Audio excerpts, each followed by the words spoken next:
दिनैनि जा सावरायनाय बे सावरायनाया बैसुमुथि जा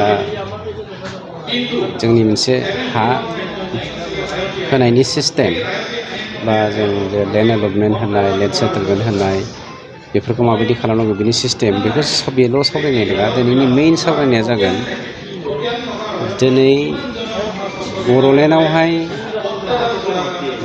बर'लेण्ड लेन्ड पलिसिखौ लानानै आरो जोंनि ट्राइबेल बेल्ट एन्ड ब्लक आरो outside tribal belt and block बेफोरखौ लानानै बिटिआरआवहाय गोबां मानसिफ्रा गोनो गोथो जानानै दङ। सार्कोल अफिसारफोरजों लेन्ड साब डिभिजनेल लेन्ड एडभाइजारि कमिटिनि मेम्बारफोरजों बा आफादगिरि नेहाद बा दैदेनगिरिफोरजों आन्डारस्टेन्डिंआव बा बुजाफरायावहाय गोनो गोथो जादों। आरो बेनि अनगायैबो दिनै बिटिआरआवहाय आगुनिफ्रायनो आजै आजौनिफ्राय थाबोनाय जा बंसगत हा मोननायनि मोन्थाय बे मोन्थायखौ लानानैबो गोनो गोथो जादों। आरो बेनि अनगायैबो जोंनि गेजेरावहाय हमनानै ला गोबां मानसिफोरा जोंनि बिटिआरआवहाय दिनै उदालगुरि जिल्लायाव फिसा गिदिर गासै 700थासो साहा बागान दङ। आं मोनसे एग्जाम्पल होनो नागिरदों। गोबां जायगायावहाय राबार बागान दङ। गावबागाव माने खुनु हानि एलटमेन्ट लायालासिनो गावसोरनि हा नङालासिनो बेक्तिगत भाबै बिसोरो गोबां मानसिया माने सरकारनि हाखौ सेनानै दखल खालामनानै इनक्रस खालामनानै बागान खालामनायखौ जों नुनो मोन्दों। जेरावहाय जोंनि बिटिआरआवहाय दिनैसिम बा बिटिसिआव थाइसे थाखा रेभिनिउ फैयाखै। बेफोर गासै समयसाफोरखौ जथायै जोङो माबोरै समाधान खालामनो हागोन बेखौ लानानै दिनै सावरायनायमोन। आरो गुबैयै जों पार्टिकुलारलि बबेबा मोनसे टपिकखौ लानानैल' सावरायाखै। बेनि अनगायैबो जोंहा गावबुराफोरनि जेंना दङ। गोबां गावबुरा पस्ट जोंहा खालि दङ, गभर्नमेन्ट गावबुरा पस्ट। बेखौ जोङो बावैसोनो इन्टारभिउ गोदानै लाफिननानै जोङो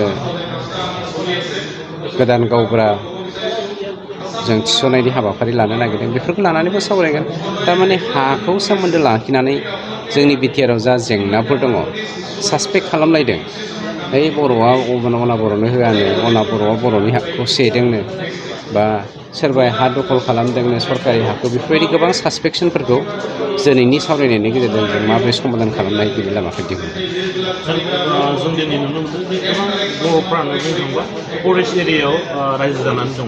दा बे रायजो जानाय सुबुंफोरनि थाखाय जे हानि पाट्टा बेखौ माब्लासिमहालागै होनायनि बेथ' बिराद गिदिर सोंथि। आं लाजियोसो बे कुइसनखौ सोङोब्ला। मानोना कमप्लिट नर्थ इस्टआ बर'नि हादोरमोन। नेपालनि थराइन ओनसोला बर'नि हादोरमोन। 15-16 सेन्सुरिनि सिमावलागै लवार भुटानाव बर'फ्रा रायजो जादोंमोन। दिनैनि बांलादेशनावबो बांलादेश माइमानसिं एरियायावबो बर'फ्रा रायजो जाबोदोंमोन। खिन्थु बर'फ्रा खारै गावनि हाखौनो नागारनानै बिसोरो मानेबा जों जाथिया हाग्रा दिनैसिमबो थानो मोजां मोनो। आरो बे हाग्रायावहाय जाय बर'फ्रा रायजो जानानै दङ 2006 मायथाइनि फरेस्ट डुवेलार एक्ट बायदियै जायफोरना गोग्लैया बिनि हाखौ होनायाबो इसेबां गोरलै खोथा नङा। आरो गावनि जा थाखानाय हा बे थाखानायखौ दिनै फानै थांनानै हाग्रानि हाखौबो दिनै फाननानै हाग्रा गोदान सिफायनानै हादान गोदान सिफायनानै गुबुननो फाननानै मोनसे बेबसाय हिसाबैसो जोंनि माखासे बर'फ्रा लागासिनो दङ। गतिके बेफोरबायदि बेलायावहाय बर'नि हानि जेंना होननाया माने दुखुनांथाव बाथ्रा। दिनै उदालगुरि बायदियाव उदालगुरि टाउननि साखाथि फाखाथि गासैबो गभर्नमेन्ट हा गोजा। गोबां मानसिया दिनै उदालगुरि टाउनावहाय गभर्नमेन्ट हायाव रायजो जानानै दङ। जुग रायजो जाबोबाय। दिनै हानि जा खामानि बेखौ मावना लानो रोङाखै। क'क्राझार जिल्ला बायदियावहाय नोंथांमोननि तामुलपुर हादोर जाय गोदान जिल्लायावहाय नैबे जोंनि बाक्सानि गोबां जिल्ला जायगाफोरावहाय दिनैसिमबो बर'फ्रा रोहो रायजो जाबोदों। खिन्थु हानि खामानिखौ मावना लानो रोङाखै। बेवहाय जोंनि सरकारा थुलुंगादोंसो गोख्रै हानि खामानिखौ मावनानै ला। मानोना हारि बे मोननैखौ लानानै जोंनि सरकारा मालाबाबो पलिटिक्स गेलेनो नागिरा हानि थाखायनो जों रिभलुसन खालामदोंमोन हारिखौ फोथांनोनो जों रिभलुसन खालामदोंमोन बेखौ लानानै कुइसनबो फैनो हाया जाय मावना लानांगौ गोख्रैनो मावना लायाब्ला खैफोदाव गोग्लैबाय थागोन गोबां गभर्नमेन्टनि आसनिफोर दङ बे आसनिफोरनिफ्राय बन्सित जागोन 15 बोसोर खुंनानै बिटिआर सोरखारा थारैनो बर'फोरनि बा बिटिसि ओनसोलनि जि हा हुनि जेंनानि सोमोन्दै जेबो खामानि मावलाङाखै होननानै नोंथाङा मावाखै होननानै आं बुंद्राया किसु मावदों खिन्थु ओरैबायदिसो मावदों जायफ्रा पलिटिकेलि गावसोरखौ सापर्ट खालामदों जायफ्रा सापर्ट खालामाखै बिनि खामानिखौ मावाखै इभेन बिसोरनि हाखौ माने गाज्रिसिन बेबस्थायाव लांनानैसो दोनदों आं मोनसे एग्जाम्पल होनि जोंनि बाक्सा जिल्लानिनो सालबारि ब्लकनि डेभेलपमेन्ट ब्लकनि सिङाव गोदान अन्थाइबारि होननाय मोनसे गामि दङ बिथांमोना ओरैबायदि हायाव दङ गभर्नमेन्ट हायाव 2006 मायथाइयाव बिथांमोना डि रिजार्भेसननि थाखाय बिटिआर सरकारनिसिम बा बिटिसि सरकारनिसिम बै समनि सरकारनिसिम एप्लाइ खालामदोंमोन खिन्थु बिथांमोना बै समावहाय गावसोरनि पार्टिजों सोमोन्दो गैयै माखासे सापर्टारखाय बे गोदान अन्थाइबारि होननाय गामिनि 152टा न'खरखौ हानि मोनथायनिफ्राय बन्सित खालामदों इभेन बेनि फाइलखौबो बिथांमोना दोनखोमादों खिन्थु जोंनि सरकारा फैनाय लोगो लोगोनो जदिव डकुमेन्ट्सफोरखौ कमप्लिट दोनखोमादोंमोनबो माखासे डकुमेन्ट्सआ जेराव रायजो राजाफोरनाव थानाय हिसाबै जों बेखौ फल' आप खालामनानै बिथांमोननो दा जों हाखौ होनाय जाबाय 152टा फेमिलिनो हाखौ बिदि एग्जाम्पल बहुद दङ गतिके मावाखै होननानैबो बुंनो हाया मावद्रायाखै होननानैबो बुंनो हाया खिन्थु मेक्सिमामखौ बिथांमोना पलिटिक्स गेलेदोंमोन हाखौ आरो हारिखौ लानानै खिन्थु जोंनि सरकारा प्रमद बर' बिथांनि दैदेननायाव हारि आरो हाखौ लानानै मालाबाबो पलिटिक्स गेलेया पलिटिसियानफ्रा पलिटिक्सनि वार्ड बाहायनानै गोबां बाथ्रा बुङो 1886 मायथाइनिफ्राय जोंहा जा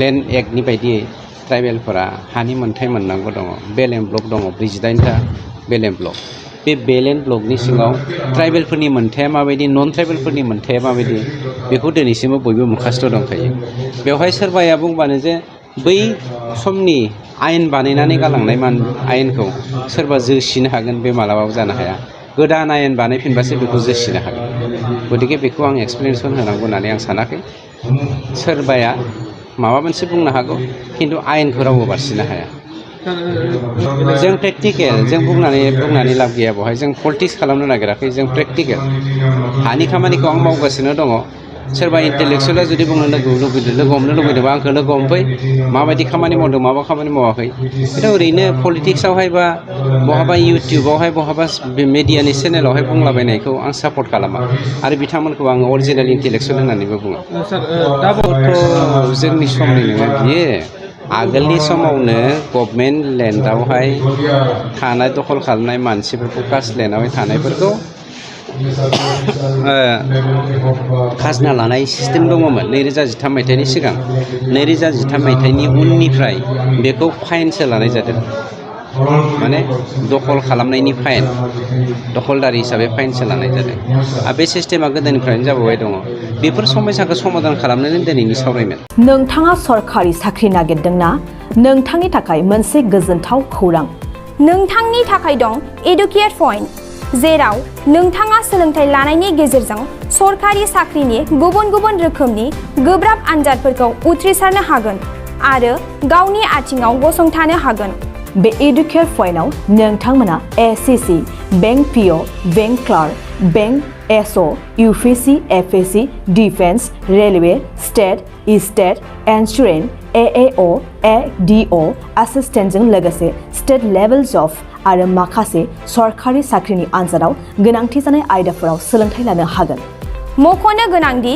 बे सोलोंसालियाव साख्रिनिल' नङा बेयाव MBA आरो सैनिक स्कुल बायदियाव एडमिशननि थाखाय एन्ट्रेन्स होनो थाखायबो सोलोंथाइ लानो हागोन बे सोलोंसालियाव गाहाम थाखो खथानि सुबिदा दं आरो सम मथे नोंथांनि सोलोंथाइखौ बे सोलोंसालियाव होनाय जागोन बेखौबो मिथिनांगोन दि बे एडुकेट पइन्टआव सोलोंथाइ लानानै बावैसो 2021-22 इं मायथाइनि एसएससि जिडिनि आनजादाव गासै 11 सा सोलोंसाफोरा उथ्रिसारनो हादों बारा नङा गासै 15,000 रांजोंनो नोंथाङा बे सोलोंसालियाव 6 दानसिम सोलोंथाइखौ लानो हागोन। बे सोलोंसालिया क'क्राझार, बरपेटा र'ड, गवालपारा आरो बङाइगावआवबो दं।